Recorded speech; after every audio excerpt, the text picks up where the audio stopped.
क्या आज भी तुम वही 1940 वाली ट्रेंड लाइन स्ट्रेटजीज से पैसे कमाने की कोशिश कर रहे हो? यही तो वो लोग चाहते हैं। समय बदल चुका है। इट्स 2025। अगले कुछ मिनटों में मैं तुम्हें एक ऐसी स्ट्रेटजी बताऊंगा जो मुझे हर रोज ऐसे ऐसे और ऐसे कंसिस्टेंट प्रॉफिट्स देती है। यकीन नहीं होता? Let me prove it. सबसे पहला काम तुम्हें यह करना है, अपने चार्ट्स का टाइम यूटीसी से इंडियन स्टैंडर्ड टाइम में शिफ्ट कर लो।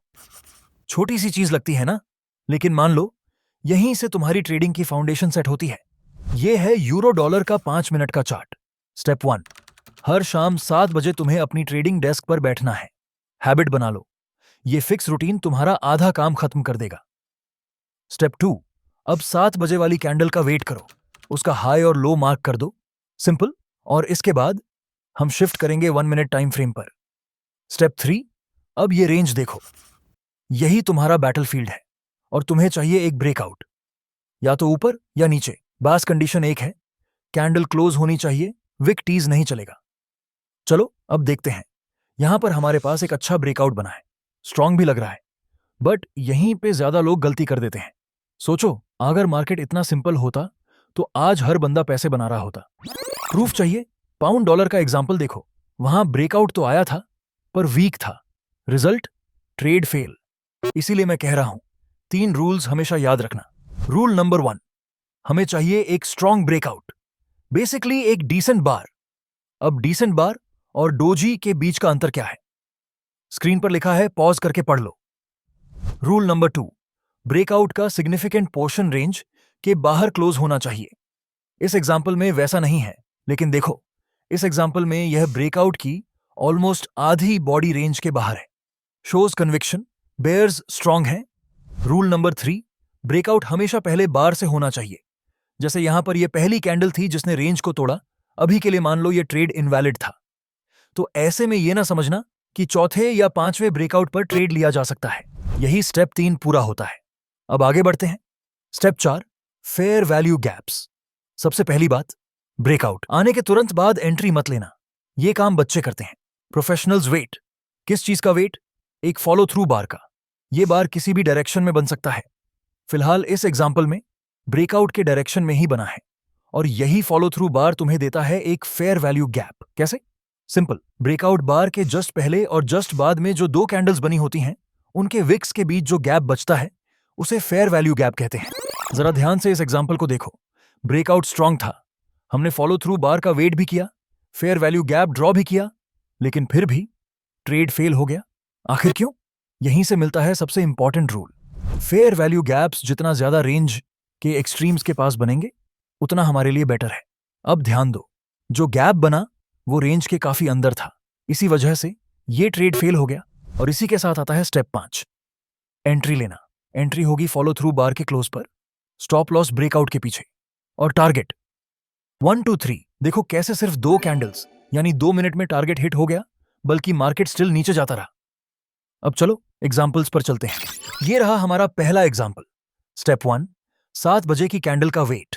स्टेप 2, हाई और लो मार्क करो, 1 मिनट टाइम फ्रेम पर शिफ्ट। स्टेप 3, एक बेहतरीन ब्रेकआउट और साथ में एक strong follow through bar. Step 4, fair value gap draw कर लिया। Step 5, entry follow through bar के क्लोज पर, स्टॉप लॉस ब्रेकआउट के पीछे, टारगेट 1 2 3। चलो देखते हैं। देखा तुमने, सारे रूल स्टिक हुए, लेकिन फिर भी ट्रेड फेल। यही है मार्केट का असली चेहरा, हमेशा अनप्रिडिक्टेबल, और इसी वजह से एक ट्रेडर को अपनी स्ट्रैटेजी पर भरोसा रखना पड़ता है। अगला एग्जाम्पल, 7 बजे की candle, high and low mark किया, 1 मिनट टाइम फ्रेम पर शिफ्ट। ये रहा ब्रेकआउट, ये रहा फॉलो थ्रू बार। और अब एक इंपॉर्टेंट पॉइंट, फर्क नहीं पड़ता कि बार बेरिश है या bullish, as long as fair value gap बनता है, ट्रेड वैलिड है। तो मैंने एंट्री ली, स्टॉप गया ब्रेकआउट के नीचे, टारगेट 1 2 3। लेकिन अब मैं तुमसे एक सवाल पूछता हूं, क्या यह ट्रेड हमारे रूल्स के हिसाब से लेने लायक है? सोचो, अगर तुम्हारा जवाब था नहीं, तो तुम बिल्कुल सही हो। जरा गौर से देखो, यह फेयर वैल्यू गैप हमारी रेंज के अंदर ही बन गया, और मैंने तुम्हें पहले ही बताया था फेयर वैल्यू गैप्स तभी काम करते हैं जब वो एक्सट्रीम्स के पास बनते हैं। यहां वो कंडीशन ही अप्लाई नहीं हो रही, इसीलिए ये ट्रेड फेल हो गया। ट्रेडिंग सिंपल है, इजी नहीं। अब आते हैं गोल्ड के 5 मिनट के चार्ट पर। सबसे पहले वही काम, 7 बजे की कैंडल, उसके हाईज और लोज मार्क किए, और फिर शिफ्ट कर गए 1 मिनट की टाइम फ्रेम पर। यहां ध्यान से देखो, हमें एक क्लियर ब्रेकआउट मिला, उसके साथ एक सॉलिड फॉलो थ्रू बार बनी और एक फेयर वैल्यू गैप भी फॉर्म हुआ। मतलब सारे बॉक्सेस टिक हो गए। एंट्री ली गई फॉलो थ्रू बार के क्लोज पर, स्टॉप लॉस रखा ब्रेकआउट के नीचे और टारगेट रखा 1 to 3 और रिजल्ट सिर्फ 24 मिनट के अंदर $300 पॉकेट में। अब सोचो, इतने शॉर्ट टाइम में ऐसा रिटर्न मिलना बुरा सौदा है क्या? पेयर्स की वैरायटी जरूरी है। तो अब देखते हैं पाउंड डॉलर का 5 मिनट का चार्ट। प्रोसेस वही रहेगा, स्टेप बाय स्टेप। हाँ, बोरिंग लग सकता है, लेकिन एक बात याद रखना, जिस दिन तुम्हारी ट्रेडिंग बोरिंग हो जाए उस दिन तुम एक्चुअली प्रॉफिटेबल हो जाओगे। अब जरा इस ब्रेकआउट को देखो, क्या ये ट्रेड लेने लायक है? बिल्कुल नहीं। So patience, let's wait for more price action. और लो, ये रहा एक जबरदस्त ब्रेकआउट, फॉलो थ्रू बार से बना फेयर वैल्यू गैप, और वही हमारी एंट्री का सिग्नल है। अब इंटरेस्टिंग चीज, इस पॉइंट पर कितने लोग एग्जिट कर देते? तुम्हारे थॉट्स कमेंट्स में लिखना। लेकिन फिर वही बात, हमें अपनी स्ट्रैटेजी पर भरोसा रखना होगा। और देखते देखते ये ट्रेड बन गया एक clean profitable 1 to 3 setup. Variety बनाए रखने के लिए अब देखते हैं डॉलर येन का चार्ट। सबसे पहले हाई और लो मार्क किए, फिर शिफ्ट किया 1 मिनट टाइम फ्रेम पर, थोड़ा वेट किया और फिर मिला एक काफी अच्छा ब्रेकआउट, साथ ही बना एक clean fair value gap. Let's get in, और एक बार फिर एक सक्सेसफुल ट्रेड। लेकिन तुम्हें लग रहा होगा ये थोड़ा ज्यादा ही टाइम ले रहा है। और वैसे ही जैसे लाइफ में पेशेंस सबसे बड़ा रोल प्ले करती है, ट्रेडिंग में भी वही चीज अप्लाई होती है। अब एक छोटा सा ट्वीक, अगर स्टॉप लॉस काफी बड़ा हो रहा है तो तुम उसे गैप के पीछे भी रख सकते हो। जैसे यहां देखो, प्राइस ने हमारा टारगेट इजीली हिट कर दिया, लेकिन एक पॉइंट पर ऐसा भी लगा कि हमें ट्रेड से बाहर कर देगा। इसी वजह से मैं पर्सनली अपना स्टॉप हमेशा ब्रेकआउट के पीछे ही रखता हूं। फिर से डॉलर येन का 5 मिनट का चार्ट खोलते हैं। सबसे पहले ये रही 7 बजे वाली कैंडल, इसका हाई और लो मैंने मार्क कर लिया। अब चलते हैं 1 मिनट का चार्ट पर और वेट करते हैं ब्रेकआउट का। देखो, ये रहा हमारा पहला ब्रेकआउट और उसके साथ फॉलो थ्रू बार भी बना। लेकिन ध्यान दो, यहां कोई फेयर वैल्यू गैप नहीं है। रिजल्ट, ये ट्रेड फेल हो जाता।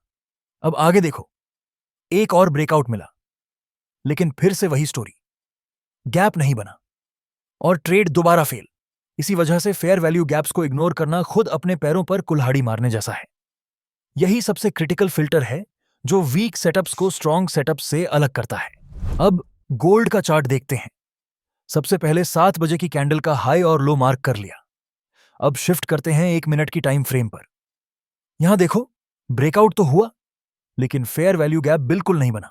मतलब ये ट्रेड अवॉइड करना ही बेस्ट डिसीजन है। आगे बढ़ते हैं। अब एक और ब्रेकआउट दिख रहा है और इस बार फेयर वैल्यू गैप भी प्रेजेंट है। एंट्री परफेक्टली सेट हो गई। देखा तुमने, मार्केट हमारे स्टॉप के इतने करीब आ गया था, फिर भी रूल्स के हिसाब से ट्रेड सर्वाइव कर गया। ये एग्जाम्पल मैंने इसीलिए लिया क्योंकि इसमें एक दो नहीं, बल्कि कई सारे फेक सिग्नल्स मिले। तुम में से बहुत लोग क्रिप्टो के लिए स्ट्रैटेजी मांगते हो, तो चलो बिटकॉइन पे चलते हैं। पहली बात, बीटीसी का 1 मिनट का चार्ट सच बोलूं तो काफी वाहियात लगता है। इसी वजह से मैंने एक ट्वीक किया। 5 मिनट की जगह हम 15 मिनट के टाइम फ्रेम पर 7 बजे वाली कैंडल देखेंगे। अब ध्यान से देखना, 15 मिनट की कैंडल का हाई और लो मार्क किया और अब 1 मिनट की जगह हम 5 मिनट पर जाएंगे फॉर द ब्रेक। ब्रेकआउट आया, सब कुछ सही लग रहा था, लेकिन गैप ही नहीं बना। चलो आगे बढ़ते हैं। फिर से एक ब्रेकआउट आया और इस बार एक क्लीन फेयर वैल्यू गैप भी बना। एंट्री हुई एफटी बार के क्लोज पर, स्टॉप गया ब्रेकआउट के नीचे और टारगेट 1 to 3। और देखो रिजल्ट, एक सक्सेसफुल बीटीसी ट्रेड। ये पूरा एग्जाम्पल एक लेसन देता है। अगर तुम्हें 5 मिनट और 1 मिनट का कॉम्बो पसंद नहीं, तो तुम 15 मिनट और 5 मिनट का कॉम्बो भी यूज कर सकते हो। जैसा कि मैंने कहा था, यह स्ट्रैटेजी बैक टेस्टेड है। मैंने इससे $10,000 के प्रॉप फर्म अकाउंट की तरह टेस्ट किया। रिस्क था 1% पर ट्रेड और टारगेट 1 to 3। टोटल 13 ट्रेड्स लिए, विन रेट आया 38.46%। सिर्फ 2 हफ्ते में $800 की प्रॉफिट, यानी 8% अकाउंट ग्रोथ। मैक्स ड्रॉडाउन सिर्फ 4% था, जो 10% लिमिट से काफी कम है। अगर मैं कहता 80% win rate and 1 to 4 risk reward, सुनने में अच्छा लगता है, लेकिन मैथमेटिकली पॉसिबल ही नहीं over a big sample size. यही ट्रिक फेक गुरुज यूज करते हैं। असली ट्रेडिंग वही है जो तुमने अभी देखी। अगली वीडियो में मिलते हैं। पैसे कमाए या ना कमाए, पर दुआएं जरूर कमाए। उससे आपको झोपड़ी में भी महल जैसा स्कूल मिलेगा। एक तो लाइक और शेयर ठोक दीजिए, महाकाल का ठोक दीजिए, 5,000 लौटे दिख जाना चाहिए।